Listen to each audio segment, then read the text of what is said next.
Hey, what's going on, everybody? I just want to let you know this week is a special week of YKWD. I hope you enjoy it. My good friend, Louis C.K., who, is probably one of the funniest guys walking, a modern day Woody Allen. He's here on my podcast. Finally, he made it on. It was a nice little cool conversation right in the YKWD Comedy Cellar Studios. And it was an honor to have him. I hope you enjoy it. So check it out. Please leave a comment, like, and subscribe. That's it. See you later, dude. This week's YKWD is brought to you by Tommy John. Get your Valentine the gift of comfort this year with Tommy John. From Tommy John's incredible soft, breathable underwear to playful Valentine's Day pajamas and limited editions. 98% of men and women love Tommy John for Valentine's Day gifts. I'm telling you right now, it's awesome. I'm a little sick right now, but you know what makes me feel better? Knowing that I'm going to have some Tommy John underwears to put on after my little hot shower. Get 20% off your first purchase at TommyJohn.com/YKWD right now for Valentine's Day. Hurry to TommyJohn.com/YKWD for 20% off. TommyJohn.com/YKWD. See site for details. Hey, what's up, everybody? You know what, dude? Today's episode is brought to you by Ghost Bed. A great night of sleep is important for anyone. Comedian or not, Ghost Bed makes premium mattresses at an affordable price, all designed for cooler and more comfortable sleep. Love cool sleep. I love it. I love comfortable sleep. Take advantage of a free and fast shipping, their 101-night mattress sleep trial. You get to try it. So what's the downside? Nothing. Try it. You don't like it. 101 nights, zing, goes back. All right? And financing starting at $35 a month. Who can't afford that? You heard me. $35 a month. Get a brand new mattress for as low as $35 a month. Come on. Our listeners can get 30% off mattress plus 2 free pillows, or get 40% off when you bundle a mattress with their award-winning adjustable base. Use promo code YKWD at ghostbed.com/YKWD for a limited time. Yeah, baby, we're starting the podcast right now. We're back. You know what, dude? Live. Welcome, everybody, to the show. YKWD. I started a social media and podcasting. The fact. The YKWD podcast. YKWD's back again. Old school, back in the day, where it all started, before them all. YKWD. This podcast is so fun and crazy. It has no rules. Shut up. You're ruining this. Where's the bandana, man?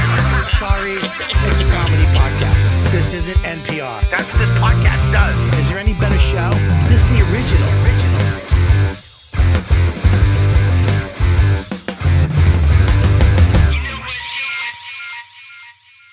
What's up, dude? What's going on? Welcome to another episode of You Know What, Dude? The first podcast. Everybody knows I started podcasting.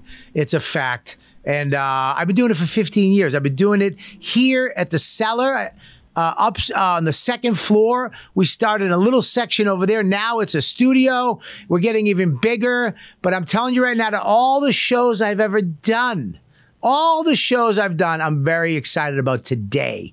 Today is the day you tuned in at the right episode. Today, everything's going to change from this day forward, because the guest I have is one of my close friends.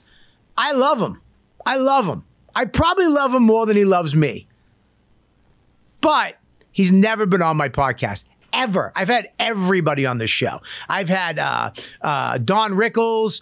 I had Lucille Ball. I've had Chappelle with Rock and Will Smith at the same time. I never had this guy, so I'm very excited to have him on the show.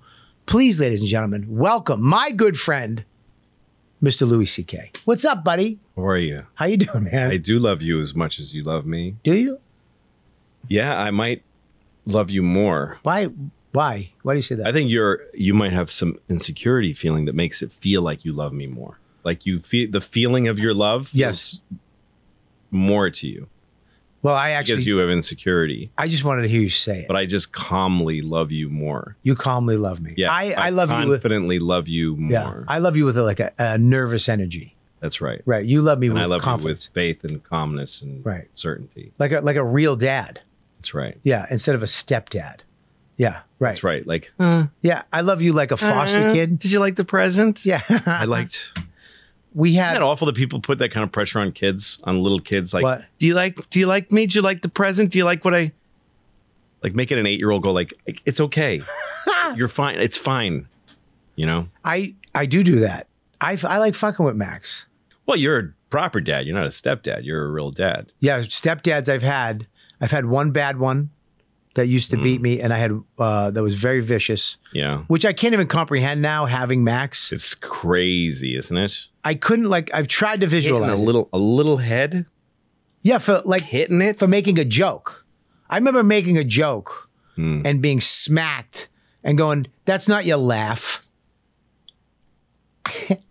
And I still remember it to this day. When I laugh, I had somebody say, That's not your laugh. "That's not your laugh," he said to me. It was third grade, and he smacked me in the head because I went, because kids develop their laugh. Yeah. Max fakes laughs all That's the time. really weird because I remember my dad beating up my sister for laughing, Really? and it was the same thing. Because she was fake Like, laughing. what is that laugh? Yeah. Stop that. And then she started crying. Yeah. He's like, "Oh, now don't cry." And so he beat her. Yeah, so naturally, it's the only thing left to do. I mean, it is the progression of it. Your kid does a cunty laugh, You got tell them to cut it out, then they cry. What do you got left? You got to kick the shit out of them. No, because they'll the be whole family. Yeah, 100%. Because they'll go through life I mean, I get it.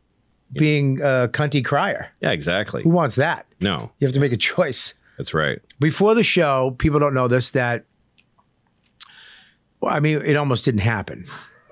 I mean, this is a big episode. I told everybody, let's get out. Yeah, I got it. Let's do it. Make sure everything. I want to go. I literally said, I want to go at 12. When he gets here, we go. Because I don't want to talk. I don't want to have little small talk. And I don't want to. It's 12:20. Right. And and of course it didn't happen. What happens when and I started to panic, and I've been working on my anger and my frustration issues with people. Yeah. And you had said something. You said, you calmed me right down. What did I say? I don't remember. You said, this happens. Yeah, because I directed movies and stuff. So you just sometimes you go, you're like in the middle, you're like, and sometimes it's like when there's a chemistry. Right. We got to go. And they go, we're not, camera's down. And you just go, oof, Right. oof, and you just shut down. You have to shut down emotionally. Yeah, you just go on pause. And then they do it. And then they do the thing. And you see people running around and everybody's upset. And there's one guy in the crew who has to do it, who's like usually the lowest on the. Right. And he's just trembling hands and he's trying to fix it. And everybody's staring at him like this. Yeah. And you just try to cool it down. There's nothing you can do about it. There's nothing you can do. There's nothing you can do about it. And it worked. I mean, these guys, Mush was sweating.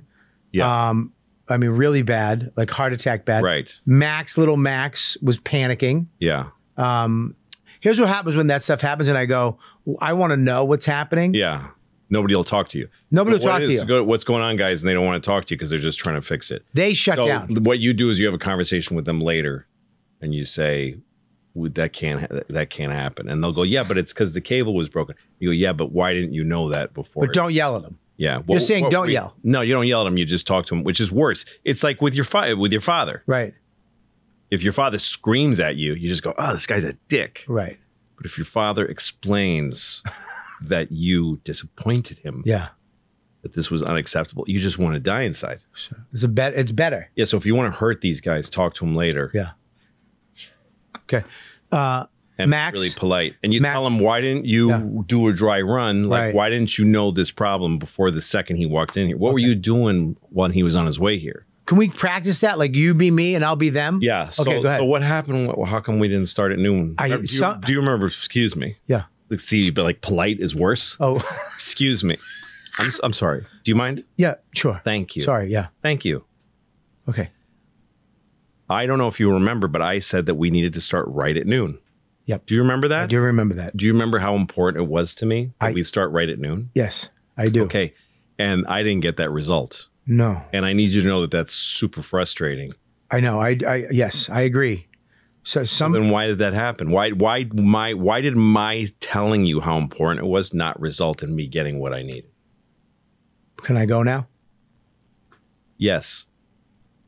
Oof, that hurt. Mm-hmm. That one hurt with the glass, and you paused. Somebody broke something. Excuse me? There was something broke. Somebody broke something. They didn't fix it. Uh-huh. Who, did you break something? I did not.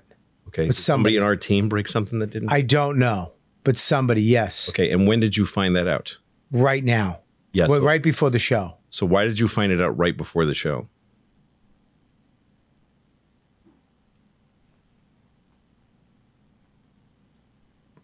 I don't know. Okay. Thank you. Okay. Mm-hmm. I'm sorry. I'm sorry. Can you imagine when I said to you, oh, that hurt. I said to you, we need to start right at noon? Yeah. That was at what, 10 o'clock this morning? It was actually 3 days ago. 3 days ago. Yeah. So you had time to make sure.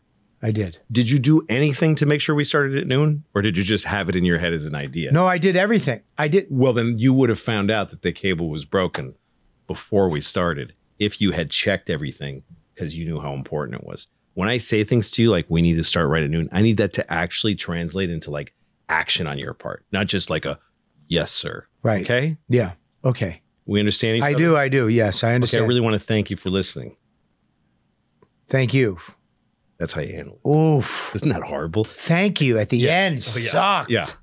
That to thank Torture. By the way, I've never done that to anybody. No. That's horrible.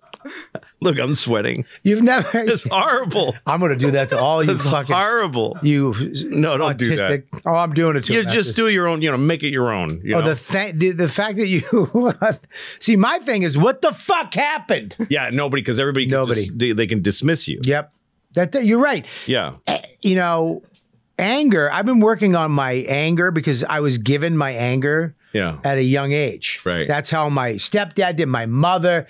It just, you snap. Yeah. You snap. It's like a Boston thing. Right. All my friends' moms, everybody I knew when I was a kid, it would start up, Bobby, Robert, get the fuck down here now. Everybody's late because of you fucking asshole. And I would just, and I would come down. Right. And then later in life, you'd say, hey, come on, we got to go.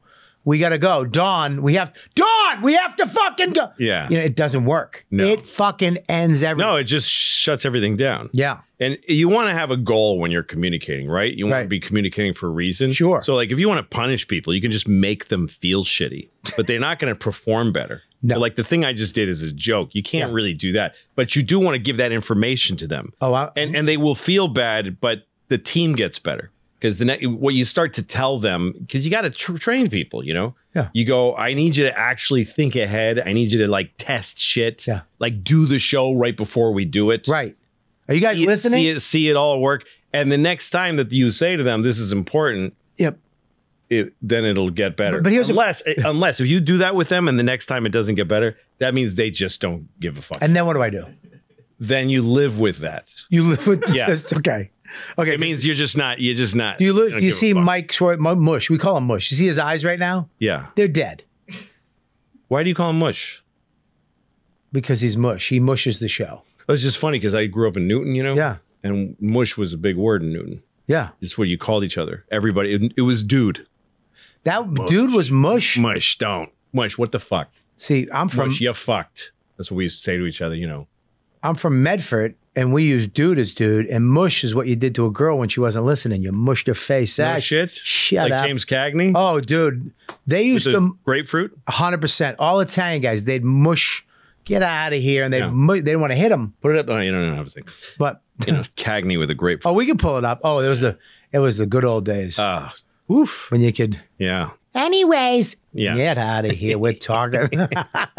But no, mush was Newton had its own language. So there was like this, the kids in a certain neighborhood in Newton was called Nonantum, the lake. Right. And it was all Italian and Irish. No shit. And they all talk this way. They still do, I think. Wow. But they go mush. And there was the words like, you call girls jivels. What's a jivel? Mush, that jivel is quistja.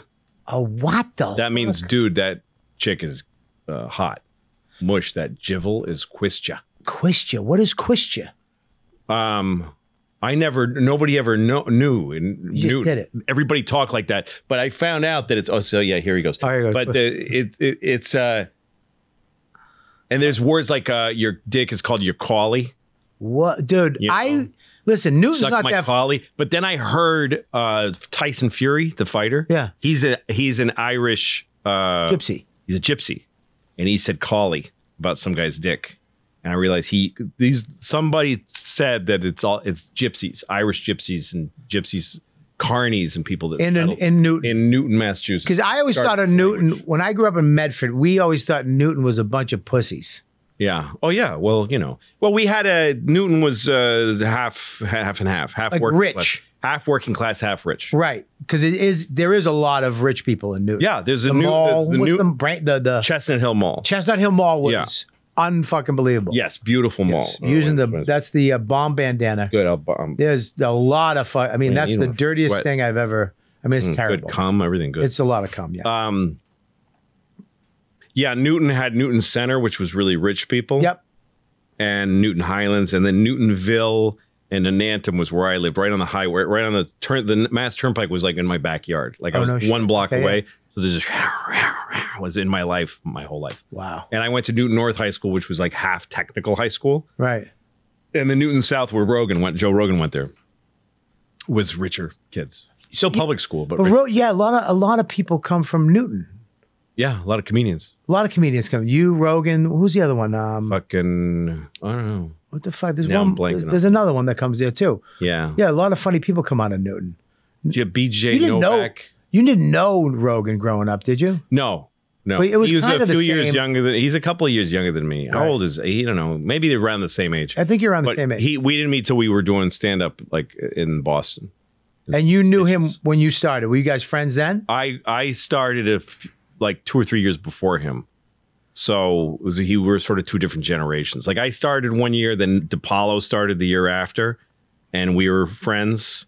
And then Rogan was like the next wave back with like Fitzsimmons and guys like that. But was he Robbie accepted? Prince. Did you guys like him when he came up? Yeah, I liked him. He's a likable guy. I mean, he had this wicked energy, this wicked, and he was just fucking waitresses and just getting, I don't know. He had I don't know anything about his personal life. I remember one waitress who I was just so into, and that was his girlfriend. So I look at it like he fucked all the waitresses. Like that's how I process that. There's an energy about him when I first met him. It's just, if we were in no electricity days, he'd be a king of a certain. Yeah, he could survive a bit. But I remember I started chatting with him and getting to know him, and I liked him. Yeah. And he was interesting because he was from Newton, and he was a what do you call it, Taekwondo champ or something. He was like champion, and so I found that interesting. So and I asked him about it, and he was engaging, talking about it, like he was generous about talking about it. I remember him telling me the biggest mistake people make in fights is they wait to like agree when it starts. Yep. But you just got to get started. So like he told me like in high school, he was like, some kid came up to him and goes, "Hey, what?" And he just immediately punched him in the chest. Like the guy, he can tell the guy wants to start a fight, but he thinks it's going to be a whole buildup. You say something, I say something. Hey, are you some kind of a and then and then he can't breathe and he falls down. Yeah. And I remember him telling me that. And I liked him. Fighting, the thing I say to people all the time, dude, I think that if you think we're going to fight fair, you're crazy. Yeah. Like if you think we're going to square off, like there's a ref, I'm gonna say, hey man, I'm sorry. And as soon as you turn, I'm gonna hit you with a shovel. That's fighting. Yeah. If you're gonna kill me, right? I mean, I'm gonna, we're not gonna duke it out. No. And wait for you to throw a punch, and I'm gonna go like that. Right. No. That's not a fight. One of the craziest things I've ever seen down here, Saturday night. In the cellar?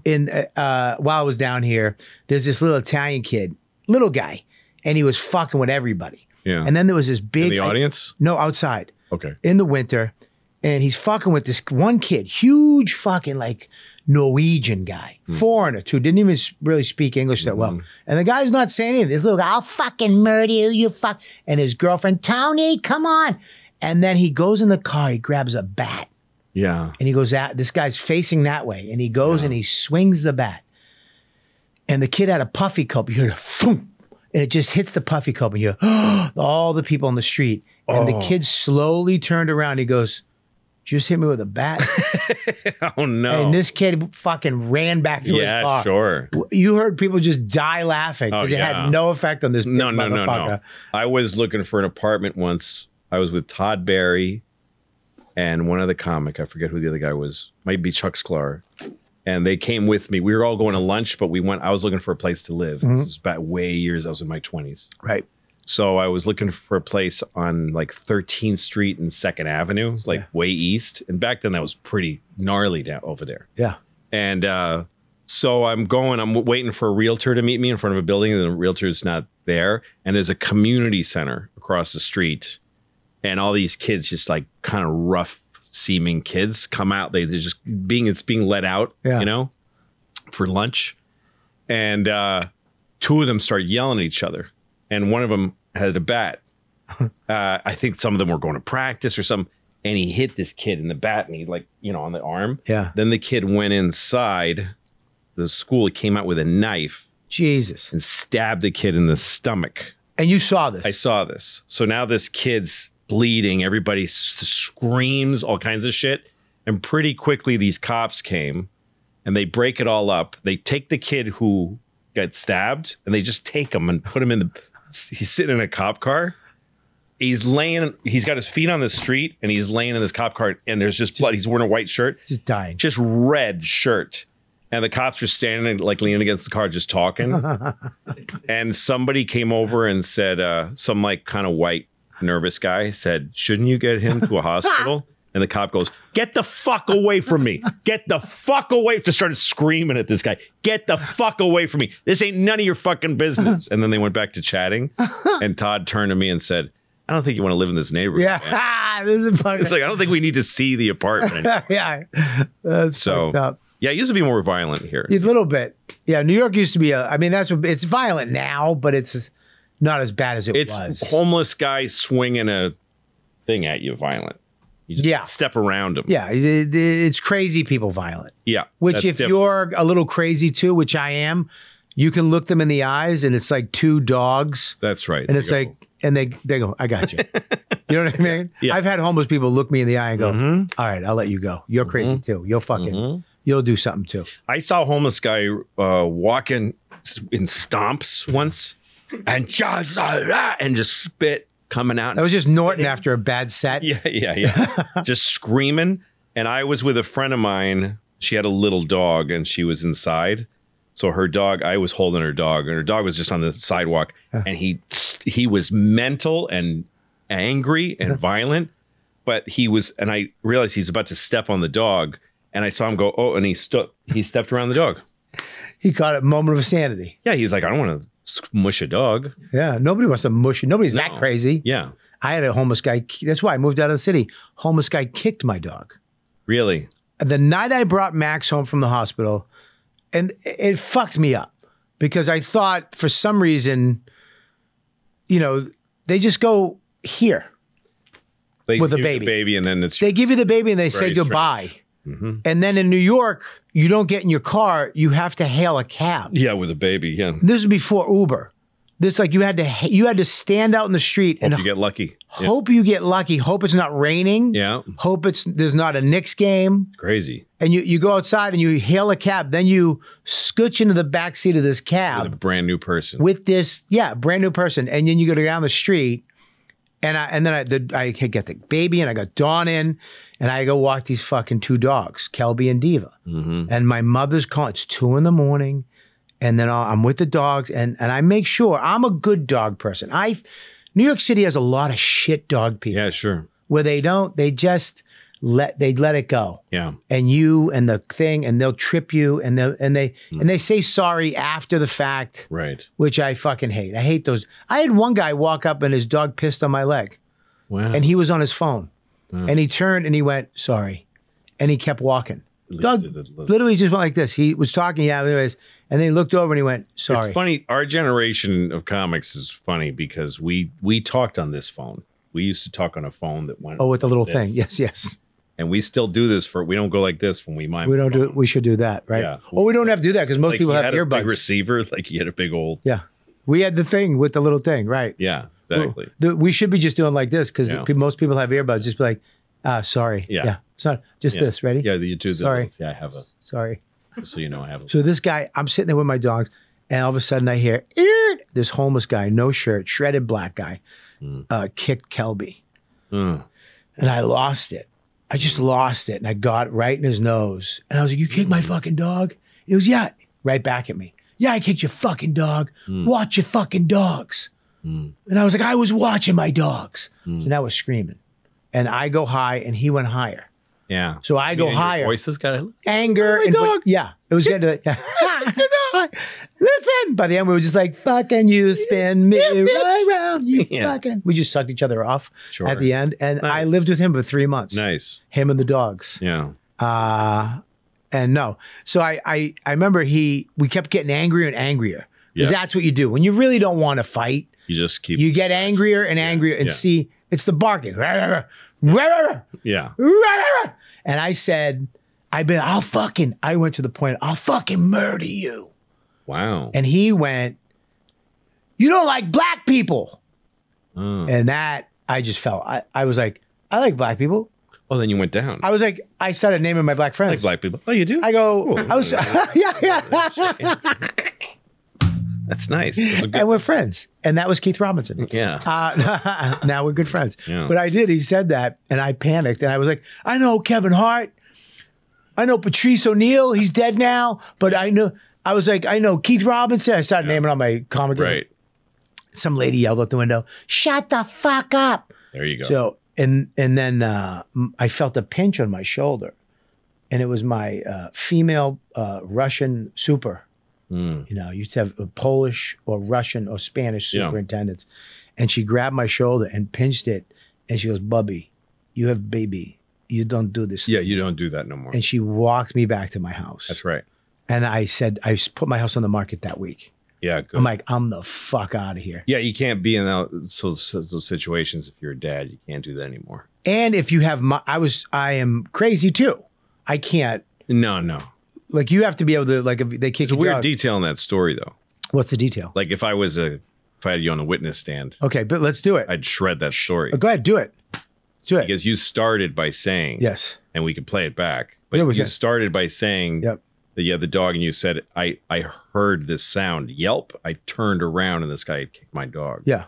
And then the guy said, watch your dogs. You said, I was watching my dogs. Then why was it the sound of the yelp that you didn't see, that you weren't watching your dog? I was. I'll tell you why. Can I go now? Yeah, go. Your Honor? Are you Sure. okay? No, it's not the All right, whatever. judge doesn't ask questions. Okay, you're right.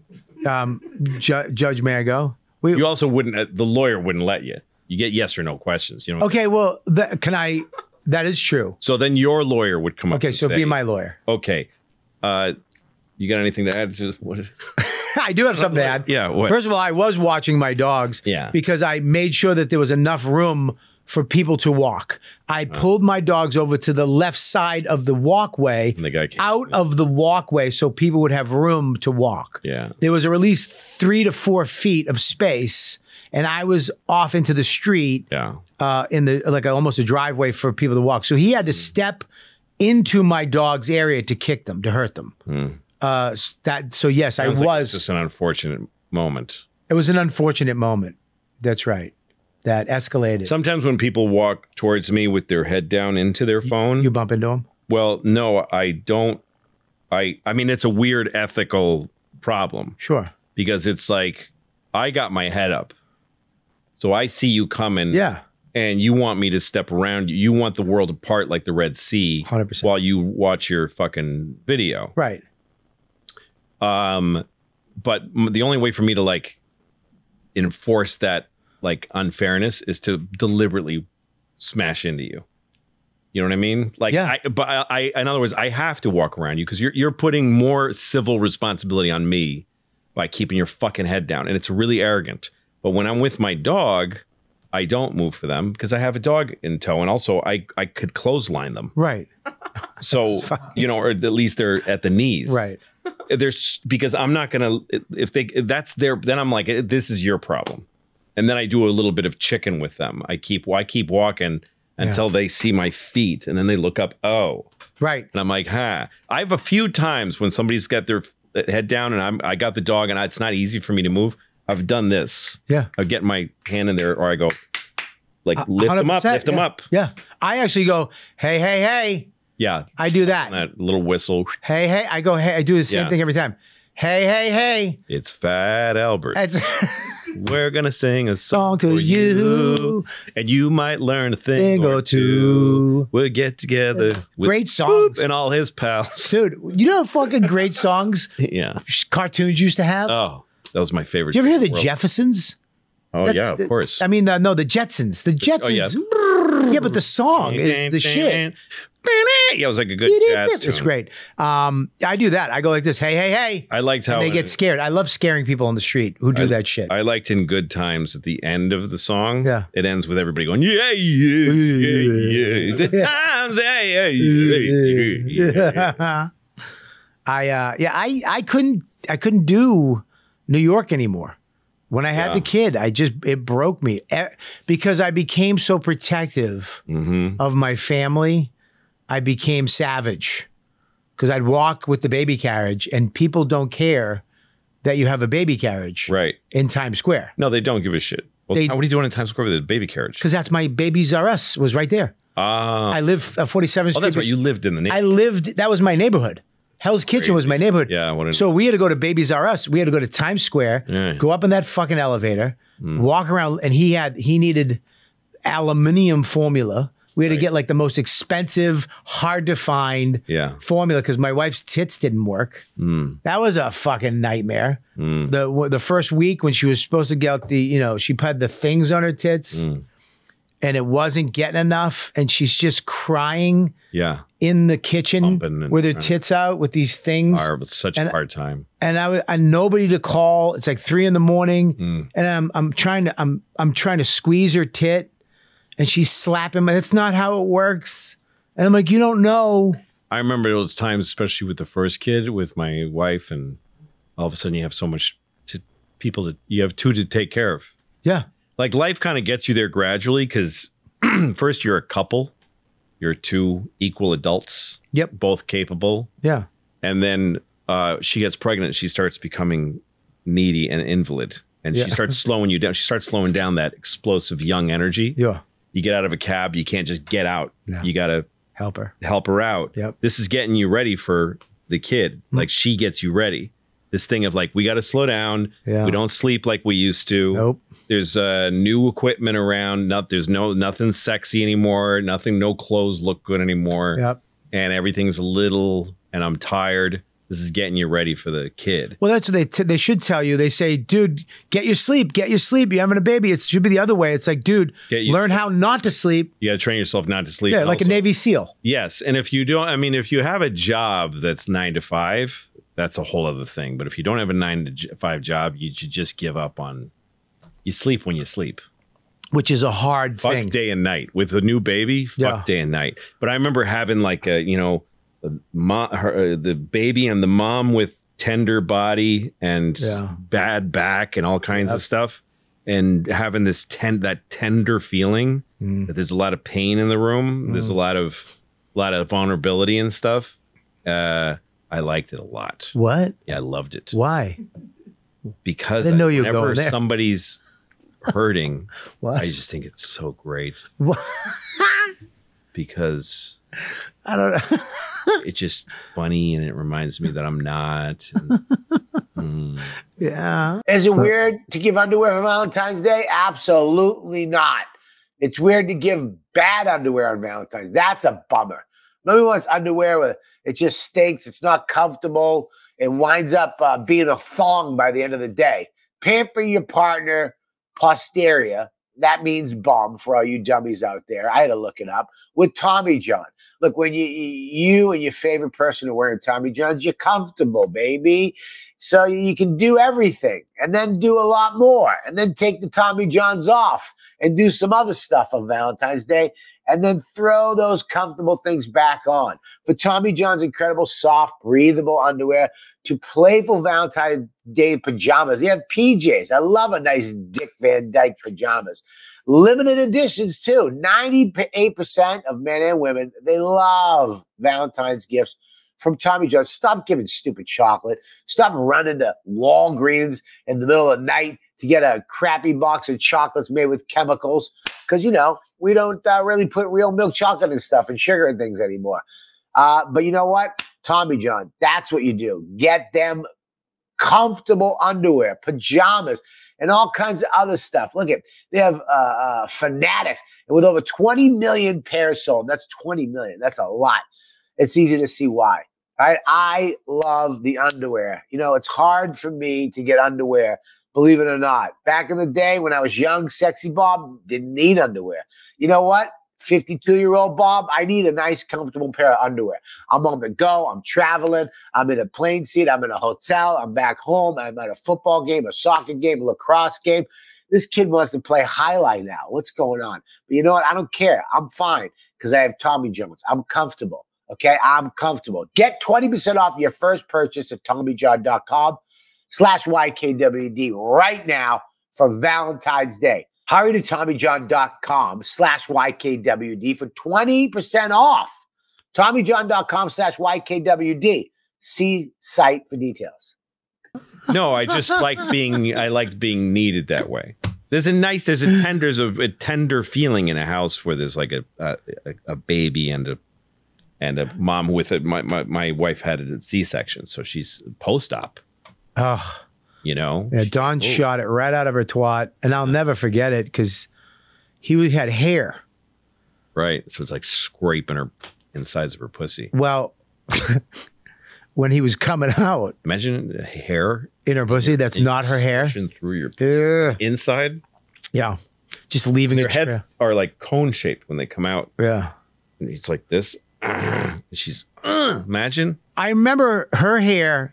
Ow. Her pubes and his hair were one at one point in the middle. So it's like, so it was like just this hairy ball vagina coming out, and I almost screamed. I looked away. I didn't understand that. And then the head came out, and I saw his little forehead, his little wrinkly, pale forehead. Yeah. And look, I was lying. When the baby came out, I was like, oh my God, oh my God, oh my God. Like I was faking emotion. Because I was so numb and not feeling anything. Well, yeah, she was crying and like, oh, and it really I was like, it's our baby. I was saying shit I heard in movies and TV shows because I was in such shock of what just happened that I didn't know what the fuck was going on. I remember the two were different because the second one I had a camera. She let me bring a camera. I had a film camera. So I was into the pictures I was taking. Like, I had some great pictures. But anyway, but the first time I remember they had to give her, she was in labor for like 24 hours or something. She really wanted to give natural birth, and I really wanted that for her. And she tried, and it was really hard. And then the doctors start getting shitty. They go, this kid's got to come out. Yeah, they do. We're done with this. Right. So she had a C-section, and she was like sort of like almost like strapped down like Jesus on this table, and they had a sheet up like this so that she can't see. Yeah. But she's awake. They just did a spinal tap, and she's just laying there. Yeah. And on the other side, they've opened up her whole abdomen. Yeah. And it's open. And she goes, what's going on? And I go, just poker face. I go, nothing. They're just cleaning you up. I wouldn't be able to do that. And then the doctor starts fishing around. I used to do a bit about this, I think. I don't remember, but it was like she was trying to find socks in her luggage, you know, without unpacking. She's just shoving shit around. Right. And just fucking takes this baby out who looks like, what the fuck? Like she starts, and she's purple faced, and she's like, ah! So mad. It was just so sudden. I couldn't fucking believe it. Yeah. And then they cut the cord and they wrap her up and they show her to the mom like this for like a second. Yeah. And the mom gets to look at her like this. And she said, her name we decided we weren't going to decide till that moment. And her mom said, "Don't you think this should be her name?" And I said, "Yeah." Well, what are you going to say? No? What if you were like, well, I don't know. I was thinking Sasha. Yeah, I like Sasha. But then they took the baby over to this little scale. Like right away, they got to know what she weighs. It's fucking psychotic. Like weigh the baby. Right. And the mom is post-op. Also, I watched her take some of her organs out of this and then take a thing like what you do the dishes with, a little spray nozzle. Yeah. And just spray them. The doctor's just spraying down parts. But still connected. And then shoving them back in. How do you eat anything? On the scale being like aspirated, they take the squeezy bottle, the turkey baster thing, stick it up her nose and snuff out what she's been like living on all this and like clearing her airways. Yeah, and she's just like screaming. And I got this. This was like the size of her head. I got this close to her head, and I said, "It's okay, it's okay." And she looked at me for a few seconds. She stopped crying. She just looked right at me, and I was like, whoa, holy shit. And the fact that we had a relationship, I have the kids, I'm useful to this kid. Yeah. That was it. It's been my whole life. It's been a long thing. None of that happened to me. It shot out her vag and they handed that baby right to Dawn and I didn't touch it until fucking. Yeah, no, that's the thing with C-section. I got to hold the kid for a long time before her mother could. She got her second. I had her for a couple of hours. Before her mother. I think Tom Papa held Max before me. I'm pretty sure he came in like seconds. Hi, how you doing with his two daughters? But it was the second I connected with my kid. Is I looked down at him and he went, whoa, and he smiled and I was like, fuck. That's the first time where I really felt this is a real thing. Yeah. Up until then, it's, it's abstract. It's really about the mom first. Yeah. And it's about getting her through the pregnancy. And she's got all these notions of how she wants to have this baby and stuff. But you kind of, part of you feels like you're going to go to the hospital, get the baby out and just go home, the two of you. Yeah. Right? This part of you that's not like, the part that doesn't compute till it happens is, oh, now we have this fucking kid for the rest of their life. That never hit me because what hit me, I couldn't stay in the hospital, which bothered me because in New York, up in Hell's Kitchen, whatever, I forget the name of the hospital. They used to let you stay as a husband. You could stay in the room with her all night, and they were like, you have to leave at a certain time. And I was like, why? Apparently, there was a guy, just that one guy going around finger fucking women in their sleep. I swear to God. Stop. Yep. He ruined it for everybody. A dad? No, it was a guy. Like a guy would come up to the floor and he was sexually assaulting women. So he ruined that for every man that in any hospital? Yes. Well, that hospital. You couldn't stay after 8 o'clock. Because they didn't have enough staff to keep going in and checking that no one's getting. Yeah, or you paid $1,000 for your wife not to get finger blasted. You look at a ad in the paper. It says wanted, whatever, something, help wanted, Presbyterian Hospital. Yeah, and you show up and you go, well, I'm not a nurse. That you don't have to be. It's all right. And they ask you your references. What is this job? We need you to make sure that nobody's finger fucking anything. Yeah, that's it. Yeah, but go in and look in their vaginas, make sure there's no fingers in there. Okay, but what if I see and if you can't, also you need to get in there, feel in there with your finger to make sure there's no fingers. Yeah. Okay, but what if it's the husband finger fucking the wife? You need to tell him, let me know. Let me know if you're gonna do it. Okay. Yeah. It was nuts. Yeah. And then I left and my wife had a panic attack the first night. Dawn, who's one of the strongest human beings I know, who never panics. She just bottles it up like a good old Boston chick and buries it. After the baby was born? After the baby was born, I had to leave that night and I got a call from the nurses that she fucking lost her mind in the middle of the night. It all hit her.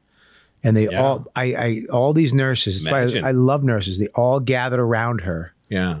And they slapped her. Shut the fuck up. Yeah, and they shut the fuck with the knife. And then they started finger fucking her, and she was like, and then she came. Shut the fuck. Okay, all right, you're okay. And she was like, that's good. Yeah, that's what I have to do to her now. when she has panic attacks. I have to Force finger fucker. Well, I have a bunch of nurses that I have that are on call that come over and we force finger fuck. Yeah, good. No, but they helped her through it, which I was bummed because I was like, wanted to be there. Yeah, that's my thing. That I'm supposed to be there, and I had some, 3 fat middle-aged nurses calming her down, and she was asking for me, and I was home sleeping, having pizza, Doritos, fucking playing Xbox for the last time, and I couldn't go, which sucked because that finger fucking loser. Yeah. What are you gonna do though? What are you gonna do? Yeah, and now, I mean, I don't think for me. And I've said this to you before. I had a son because of you. Because I remember going to your house and I'm like, I literally said this. I go, if this fucking piece of shit can do this. Yeah, I was divorced, but I had my kids custody like half the week. Well, that fucked me up when you got divorced because your marriage, your whole life led me to believe that I could do this. I could get married. I could have a kid. Yeah. Like, because, you see a guy like you, there's similarities. We both do comedy. We're both fucking crazy. I remember you came to my, I was living on Green Street then. Yeah. And you came to my apartment and the walls were covered with art by the kids. Yeah. And you looked at all of that and you're like, this looks great. This looks fun. Like I remember watching you appreciate. You made pancakes. Yeah. You made pancakes. Like it was wild to me that you took the thing and you made pancakes for your kids. Yeah. This is what my life was like then. I miss so much now, but it was the hardest time in my life and I miss it like crazy. But back when I used to, like, I'd have my kids like about 2.5, 3 days a week, some weeks longer, some weeks shorter. Yeah. But about 40% of the time I had my kids. And so when they were with me, the days were just so full. You wake up early in the morning, go in their room and wake them up. They're stone asleep, wake them up. Later on in life, you'd come in, they're already starting to get dressed. Right. But the older one dresses herself. The little one, you got to get her dressed. Yep. Sometimes they want to take a bath in the morning and you do that, but usually not. But get her in her clothes, snap her up, and then start making breakfast. Make a full breakfast. I used to make eggs and bacon. I used to make waffles sometimes, pancakes from a mix, and feed them breakfast. Sit them down for breakfast, which is just also it was great. You're talking. It's the best. Making breakfast, and they're coming in and chatting with you, and you're discussing things about life. Yep. Feed them, and make sure if there's any homework to be done to finish it up. Yep. And then you're making their lunch. Yep. You got to make a lunch, carrot sticks and sandwiches, whatever. Pack their lunch, get their lunch in their backpacks, make sure they have everything. If it's winter, fucking bundle them up. Get out the door, get the first one to school and then the next one to preschool, which is a longer walk. Yep. Get back and you maybe get to nap for like 30 minutes. Get laundry started. The house is a fucking wreck from the morning. Clean up the house. Do the laundry. And then it's time to go get the little one. Preschool was only till like noon or 12:30. Get her, take her somewhere for a snack. Then get the other one, bring them home. Get them started on their homework. And get dinner started. And do something fun. Go out, do something fun, or bring home some of their friends and have a play date and fucking great. And then dinner that night, and then bedtime, get them in bath, pajamas, get them to go to sleep. And then then it's like, I just want to fucking go to sleep now, but I have no life. So I want to stay awake. And I don't do any of that girl stuff because I'm a man. My wife does all that shit, but it's hard. I feel, I see her. She's always, I miss it like crazy. I miss it. I miss all. No, dude, it's the great. I wake up every morning with Max. I mean, Dawn wakes up, but I wake up too. I wake up every morning and we have breakfast together. And we have dinner together too. Like at 5:30 when I'm home, we sit down at the table. No TV, we can play albums. Certain things that I love about being a dad. But when I really became a man when I had a kid. Yeah, this is what does it. Yeah. I mean, I just really believe that. Yeah. I thought I was a man. I thought I was, and until I had a son, And then all of a sudden, it just happened. I knew how to do shit. We needed a fence in the backyard for the dog. I just built a fence. Yeah, you have to start becoming. Well, guys think they have all these great skills, you know. Yeah. Like we're organized. We're patient. We can plan. We're like, you know, you can apply all that to being a father. Right. You know. Yeah. Being smart, being able to think ahead. You know, I'm not saying women don't have this. I'm saying that's stuff we pride ourselves on. Yep. You know, all of it can be applied to managing a schedule with kids and getting them through hard shit. Life as a stand-up comic. Oh, you think it's all bells and whistles. It's crazy. It's awesome. Non-stop going we are. Traveling. Leaving our homes, our families. You know what I mean? It's staying up until dawn. Waking up to fly out somewhere. And then you're dreaming about comedy and you wake up thinking about comedy. But running yourself into the ground will never work. You need to make sure you're getting good night's sleep.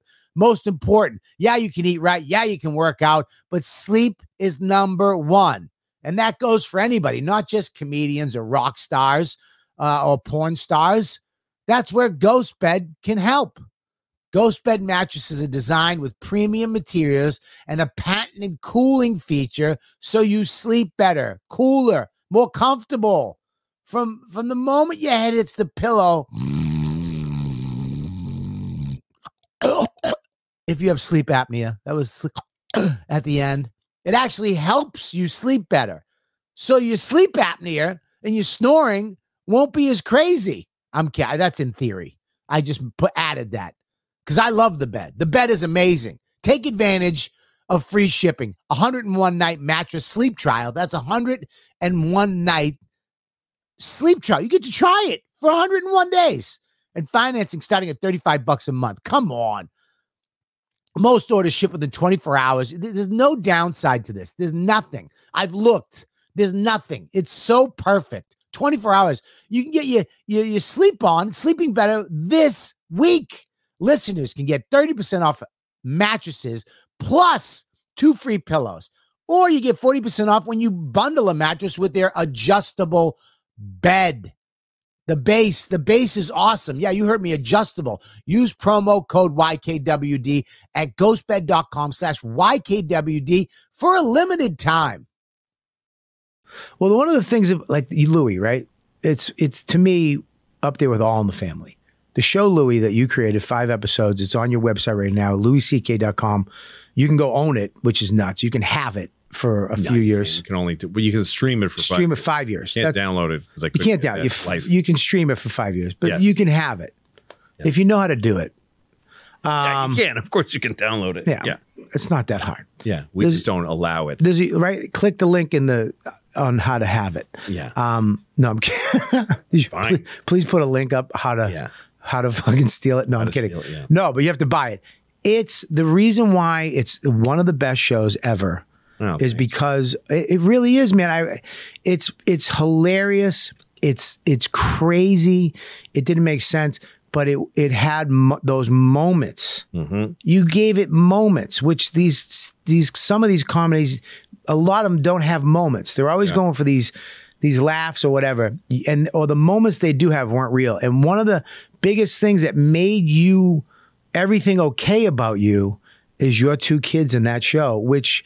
Knowing you in life, that stuff came from that. You just making breakfast for them, or walking, taking a train, and and you're just managing. You're pushing this boulder up a hill. What I liked showing was that there's all kinds of dads. You know, right? There's not just like a TV tends to say, okay, if he's a dad, he has to be responsible. He has to live in a suburban house. He has to, there's all kind of trappings to be a dad.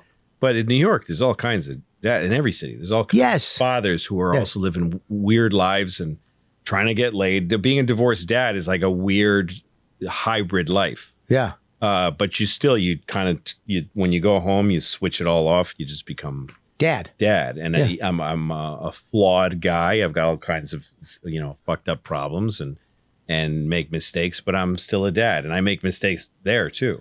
And nobody gets. But exactly, it's like you have dads we grew up watching were fake.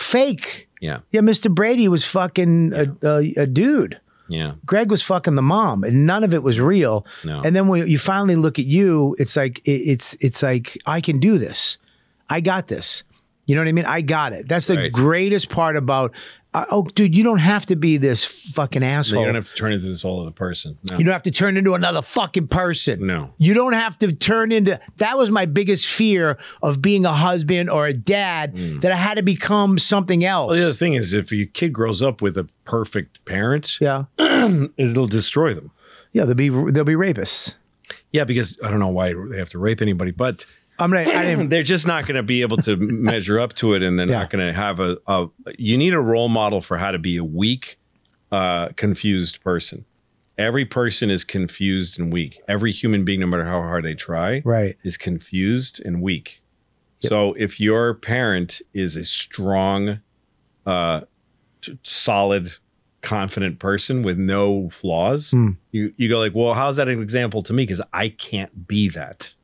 But if your parent is like, here's what it's like to be a weak, confused person, still do okay and still be able to get through life, get the most you can out of it. I'm a great parent. Kind to other people. Yeah, that's all you can do. The best parent ever. You just go, my mom was tired. My mom was confused and just, but boy, did she give it a shot. Yeah. And she forgave herself when she couldn't. She forgave me when I couldn't measure up, when I did my best. You know, you just do your best. Yeah. Try doing your best is the only thing you can do. So if a parent puts the goalpost past that, says, well, no, it's not good enough. What the fuck are you supposed to do with that? Even not with what they tell you to do, but with the way they seem. Anyway, or they pretend to be. And then later you find out your parent is weak and confused. Yeah. Because there doesn't exist a person who isn't. So if they performed and then you find out, oh no, they're just like everybody else. Yeah. That's probably good. I mean, it took me until I was in my 50s to realize that about my dad. And your dad is Mexican, right? Yeah. That blew me away.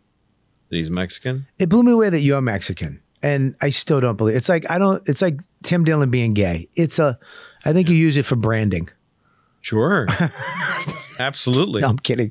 Yeah, I mean, you being Mexican really. I am Mexican like Tim Dillon is gay. It's true. Yeah, it really is. I don't act Mexican. You don't act Mexican. No. No. I've got a aggressive white energy. Aggressive white energy. Yeah. You're redhead. Yes. I mean, there's two Mexican redheads. No. You and Canelo. You can know that I'm. Yeah, Canelo I look like him when I was younger. Yeah, you guys look. It's possible we have. My grandfather was a railroad doctor, early. And I'm sorry, what is it? A railroad doctor. What is that?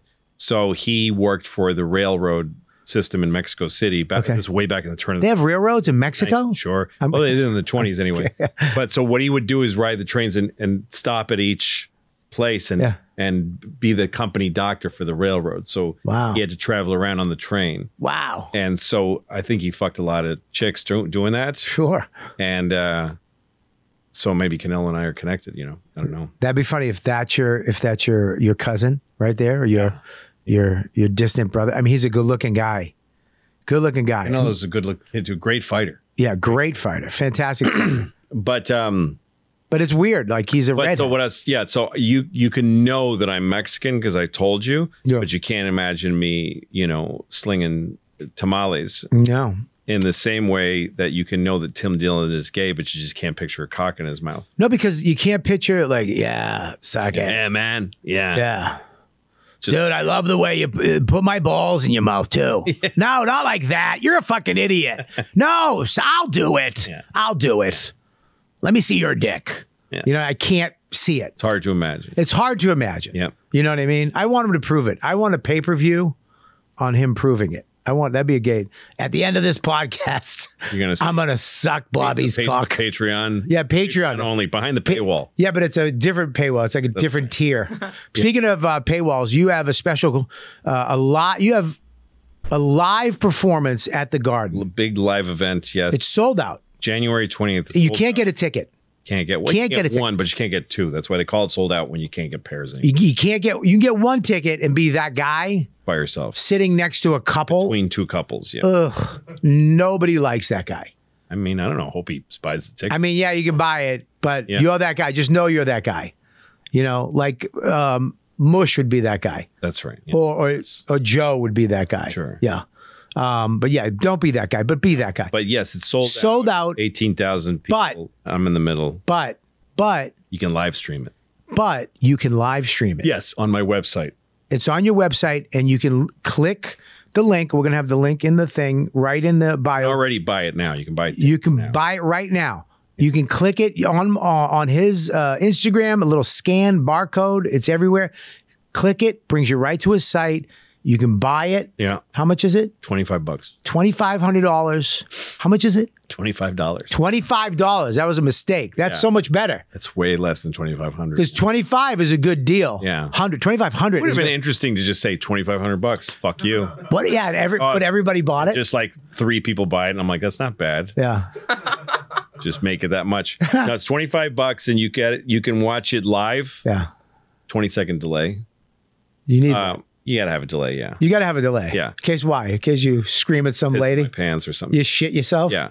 Yeah. I think it's 30 seconds. But anyway, so $25, you can watch it live, or you can watch it till the 17th of January. I think it's like 17 days later. We're taking it down. Has this ever been done anymore? Has this ever been done? I don't think it. I mean, At the Garden? people have done live stand-up specials. Yeah. Jerry did one. I know George Lopez used to always do it live. Right. But I don't think anyone's live streamed like on a website as a special. The Garden said they hadn't done this before. They had we had to figure it out with them. They've done live events there. What's the date again? But January 28th. And that's a Saturday night? Saturday night. Saturday night. I mean, I'm very excited. It's going to be also, I've been touring all year to get to this place. Yeah. I shot a special in January early at the Dolby Theater in LA. Right. And that is going to be turned into a special. That'll come out in April. This is a live event. This is a live, just to see this show. It'll be my last show for a long time. I'm going to take at least a year off after that. Can I suck your dick a little bit here? Not really. I mean, like in the professional way. Yeah. Sorry. Yeah. This hour, because I've been with you on the road. We were just on the road again. I've toured with you for the year. I went to Europe with you, and now I just went on the road with you again. And it's actually so much better than it was, and it was insane back in Europe. This hour is a fucking epic hour. It's probably one of your best hours. I feel like it's one of my better ones. It really is. And the fact that, and the special is filmed, and that's coming out after this live event. That'll be the same as other ones I've done, $10. Right. And you can download it and keep it. This one is only for streaming. Live. And it's live, and you can watch it for 17 days and it goes away. And if you buy it, you can't watch it after 17 days. Are you nervous about this? Yeah, I am. Yeah, it's fun to be nervous, after 38 years of doing this. It's fun to be like, fuck this show. I had a nightmare about the show. When? Last night. Horrible nightmare about Do you remember it? Do you remember it? Vividly. Can you please tell us? Take me, I was on stage and at the Garden. Yeah. I couldn't remember my act. It's what every comedian. Yeah. Couldn't remember my act. Yeah. Couldn't remember one word of it.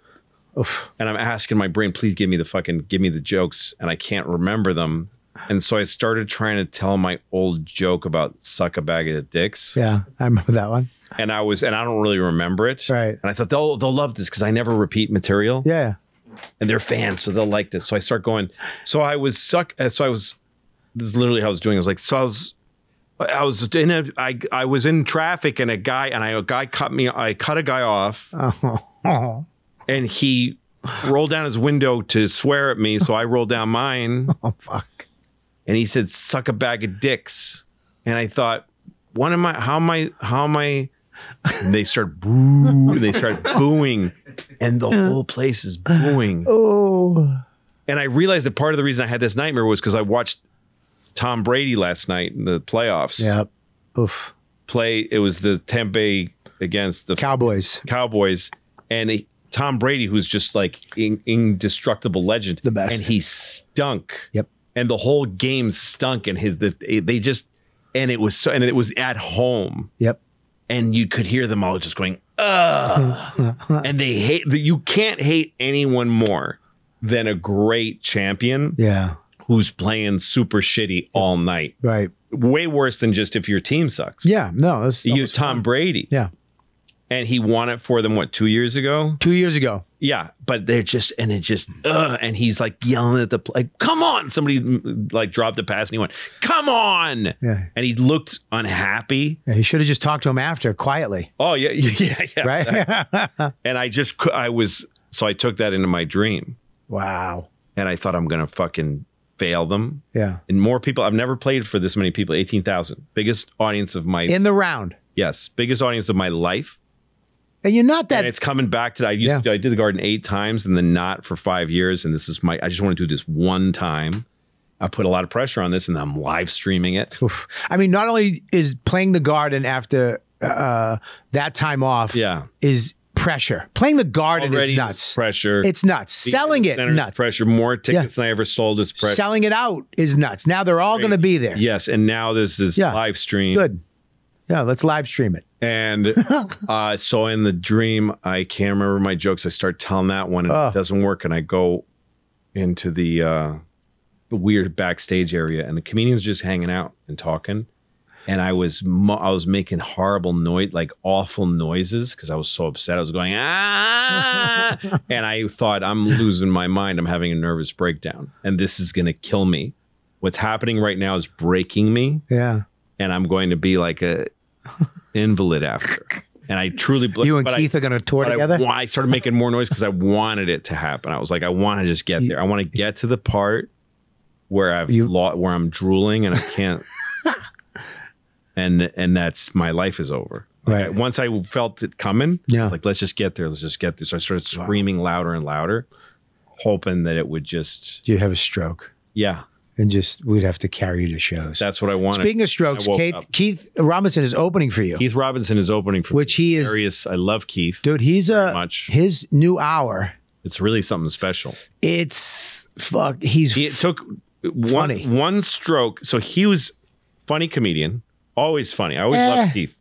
I always found him very funny. I'm kidding, of course. And then first stroke took him down about 20%. Sure.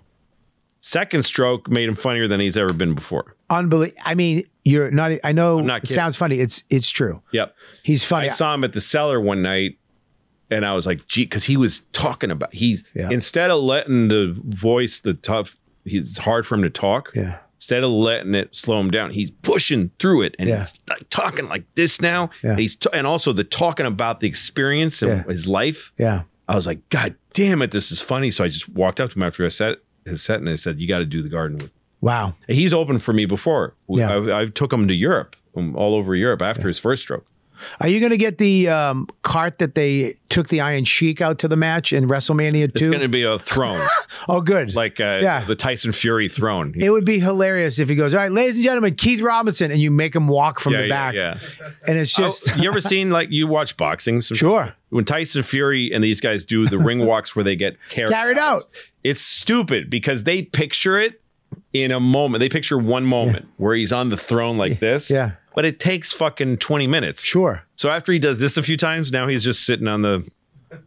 there's a lot of downtime. Remember his opponent, what's his name, he beat 3 times? Deontay Wilder. Deontay Wilder. Yeah. He actually said he lost because of his outfit. Because he was wearing a really heavy thing. He wore that heavy thing to the ring. He was exhausted by the time he got... fights are so great. The best. But no, I've been thinking about there's a lot of logistics with this show because I also have Ravi Coltrane opening for me, who's John Coltrane's son. He's a great jazz saxophonist, and he's coming with this trio, and they get to see that, right? Huh? When you buy it. Yeah. So that's when the show starts. The stream starts at like 7:30 when the show starts, right? And you'll see all the opening stuff and everything. Wow. Then there'll be a weird break because I have to get rid of the instruments and the drum kit and shit. Yeah. There'll be a break between the openers and me. And you're going to have a host go up first? I haven't figured that out yet. You got to get a host. I haven't figured out the whole thing. You can't open up with Keith.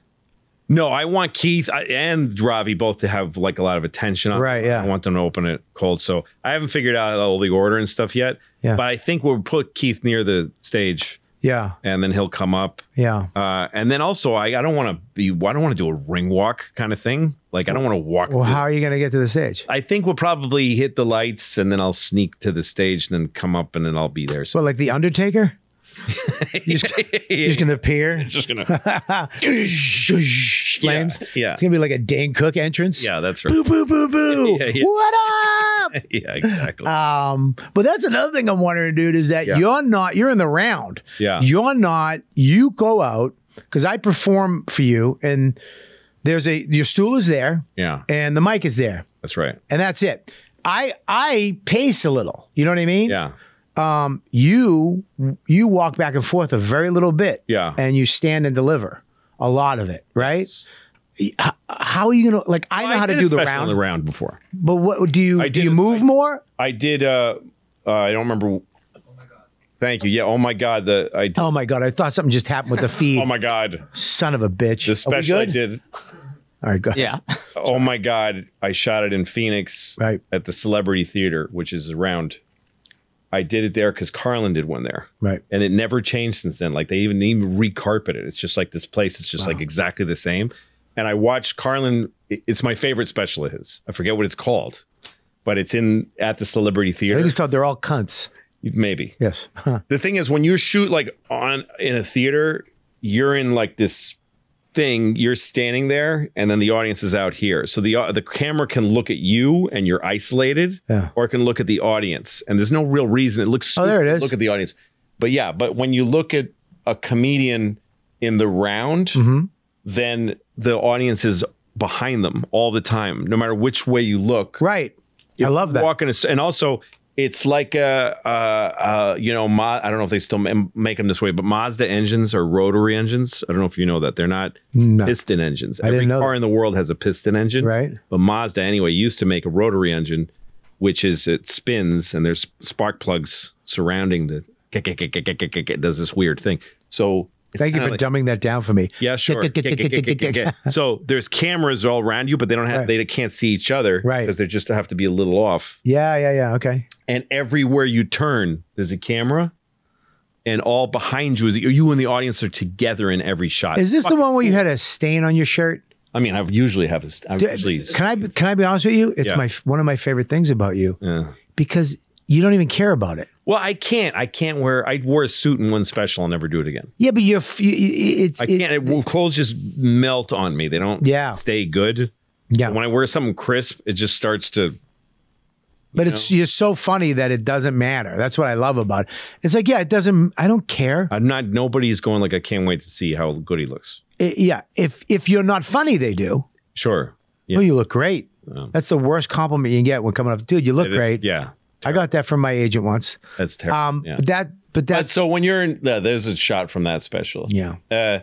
So anyway, I did that, and I learned that when you play the round, you just have to kind of keep spiraling around, and you have the stool in there, and you just keep moving and keep moving. Yeah. And you just never stop twirling in a sense. Yep. Stop a few times. Right.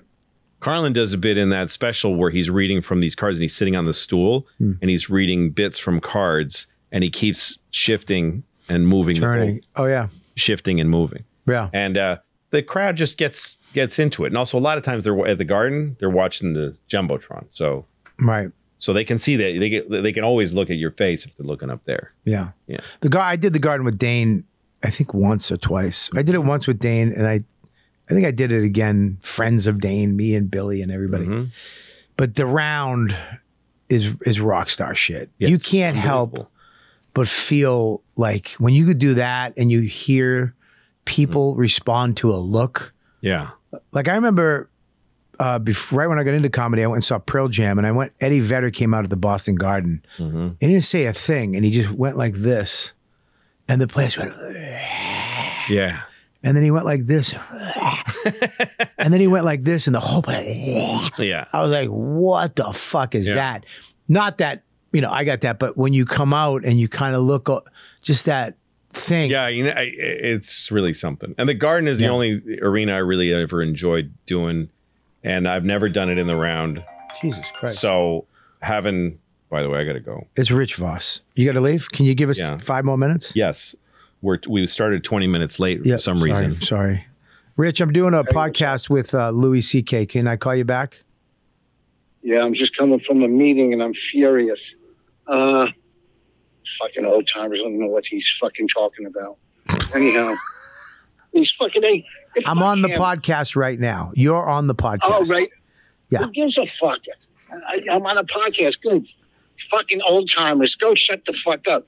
I'm not going to argue it because you're wrong. That's why they're not going to argue with me. He was fucking wrong. Who's an old timer? And I was right. Are you talking about an AA meeting? Abraham Lincoln? Are you at an AA? Yeah. You know, Louis said. Louis said, "Who's an old timer with Rich Voss?" Abraham Lincoln. Louis who? Louis who? You're very old. You're very old. Anyways, I got questions for you. Very old. Let's get to these questions, dude. Yeah. All right, go ahead. I'm gonna. I don't know why my phone was on. Apologize about that. All right, listen. We got questions from the fans. Okay. I've never seen him respond like this ever. I'm gonna let you read them, Max. I just have them here just in case you fuck them up. Okay. All right, go. I trust you, Max. All right. It's I'd love to hear about the editing of your special kill box. Did the incident with that lady or anything make it a challenge to produce?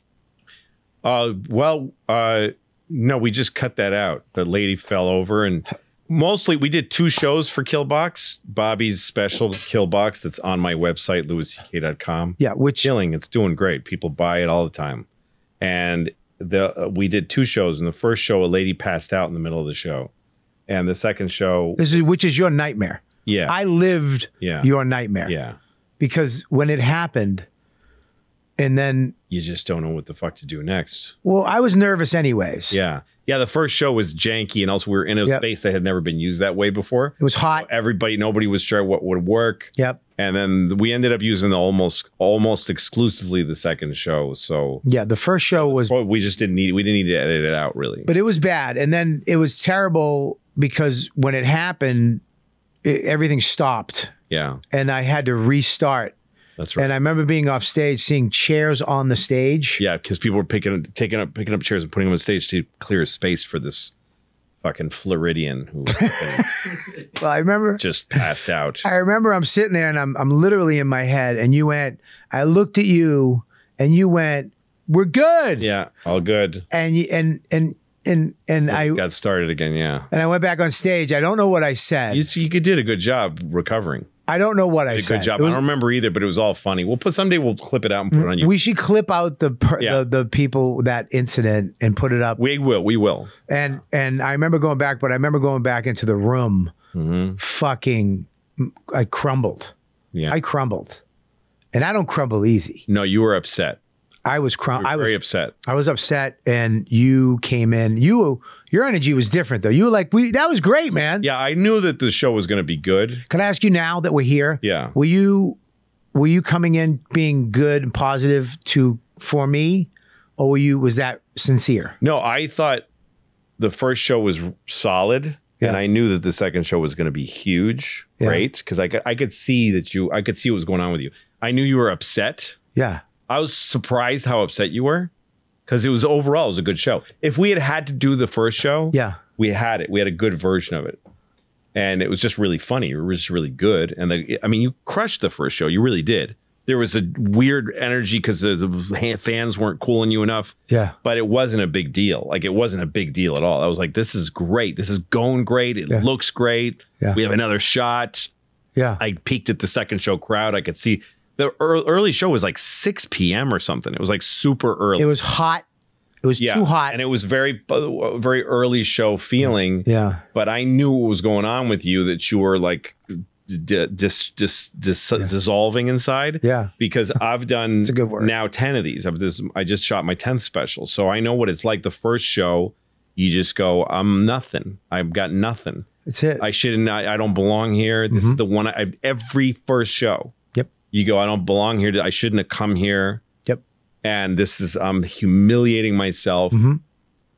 And then you got to get, I think I told you this that night, but the first time when I shot Chewed Up, the first show was so bad in my mind. Yeah.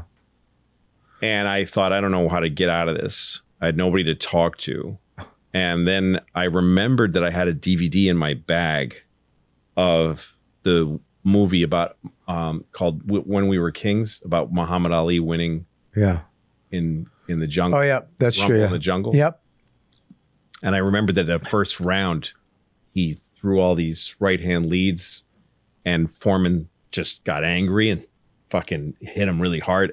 There was a moment that Norman Mailer, the journalist, describes against the back. You see Ali's in the corner and he's like this, and he's breathing hard and his eyes are watering and he's like, fuck. Like he's been saying he's going to like, you know, and he's like describing what Ali was feeling, which was like, here it is. You're here, stupid. Now you're fucking here. What are you going to do? You just threw 20 right-hand leads that landed on this guy and you didn't hurt him. Yep. And what are you going to do? And do you have it in you to do what you thought, what you said you were going to do? Yep. And then he got out of the stool and he went to the crowd, Ali Boumaier, and he clowned. And he won the fight. Yep. So I found a DVD player and I watched it between shows. Well, you gave me that. You told me that one. You gave me 3 pep talks. Yeah. You gave me that one. I believe there might have been a JFK one. None of it. You gave me 3 pep talks. None of them worked. Yeah. And then you literally went on your phone, and I was still holding my head, and you went on your phone and you got the Tom Brady video. That's what it was. And you went like this. Yeah. Watch this. Yes. And it worked. And it was Tom Brady talking about every time a great person wins a championship, he always contacts them if he knows them and says, great job. Yeah. And they always say the same thing. They say, that was really hard. That was really hard. Yeah. Like they don't go like, yeah, man, I fucking kicked ass. Yeah. When they're talking to somebody who's been there, they go, that was really hard. Yeah. It hurt to do that. Yeah. And he says, that's what it's like when you're at the high levels, when you're trying to do the great things. And then Brady, sweet Disney Brady, looks in the camera and goes, it's fucking hard. Yeah, that worked. That one, I literally got up. Yeah. And I was like, let's do this. Yes, that's right. Well, first you went like this. Yeah. And you meditated. And your son was there. Oh. I also shot eyes at your wife, like, get him out of here. Yeah. Yeah. Get him. I love Max so much. Yep. Let's get him to the hotel and give him some pizza. Yeah. So that daddy can do his job. Yep. And you went like this, and there was chaos all around. Everywhere. And you were like this, and you were a mountain, and you just went like this, and you meditated. And I sat and I watched you meditate with all this crazy stuff around you.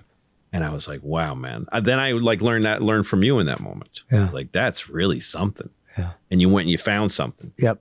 Yeah. And then you came out for the second show and just crisp, fucking perfect show. Yeah. Beginning to end. It was awesome. It was great.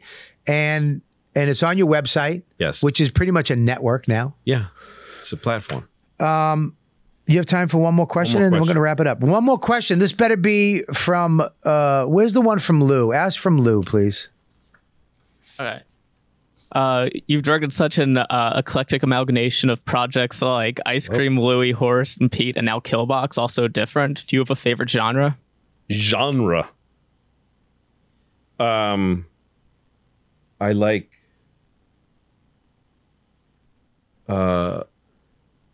like black porn. It's good.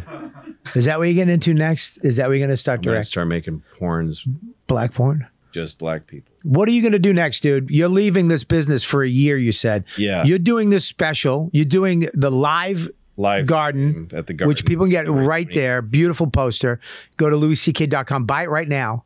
And then your special's coming up. But this is the last live performance. Yeah, this is the last time you'll be able to see you live. And then you're going away, which fucking, it sucks, but it's got to be done. I needed time. I need a year off at least. Yeah. What are you going to go do? I'm going to take a year off and decide whether to keep doing this. Like I would like to decide to keep doing stand-up, but I'm letting myself decide after a year. A year? Yeah, I'm going to say for now that I don't know that I'll ever do it again. Are you going to make a TV show? I don't know. I'd love to do a year just laying around, although I really do have this work thing. I love to work. But I wrote a movie. With my friend Dino Stamatopoulos. He's like one of my best buddies. I wrote on Conan with him and Dana Carvey show and stuff. Even Letterman we wrote together. Yeah. But we wrote this movie together that's really, really weird and interesting. It's a little bit horror. It's a little bit science fiction. It's a little bit really strange movie. And so we're going to try to put the money together and shoot it. The last movie I made, I paid for it myself. Which is 4th of July. 4th of July, which you're in. I'm in. Thanks, buddy. Great movie. But I can't keep doing that. I can't. I got to get money elsewhere. But so we're going to try to make this movie, and either I'll shoot that this year or next. Yeah. That'll be the next thing I do, however long it takes to get it together. Movie. The movie, or this year. If I can't get the movie made this year, I just won't do anything. Anything. He's going to chill out. Yeah, and I'll write. I started writing fiction a while ago, and I'm not good at it, but I'd like to devote a little more time to that. So you can be like a Stephen King type of dude. Sure. I tell you what, man, my special was fucking amazing, and I'm so glad you got your money back. Oh yeah, we doubled it. I'm so At least fucking happy. So far, every day. People People buy it every day. It's so, that was the scariest thing for me, that you were going to lose money on that. Yeah. Were you nervous at all? No, I knew. I knew my fan base. When I do stuff with other people, they're always like, "What are you doing?" They're not that into it. Yeah. When I would see who samples it right away, right, it's always like, "Oh, you guys really just want to see the specials." That's right. it. Yep. But a decent amount of people, because they know you. Yeah. But then you went and did all these podcasts and also word of mouth. It's a fucking strong special. Yeah. So it just keeps, I've seen it like, like it's had a few sprays. Right. Okay. And it keeps going and going. And there's every day a bunch of people buy it. So fucking great. That's on its own strength. So you'll be making money but while you sleep. That's right. While you're out there. Best money there is. But you got to go check out this live from the Garden. It's his last live show. Calling it Back to the Garden. Back to the Garden. And I'm so happy.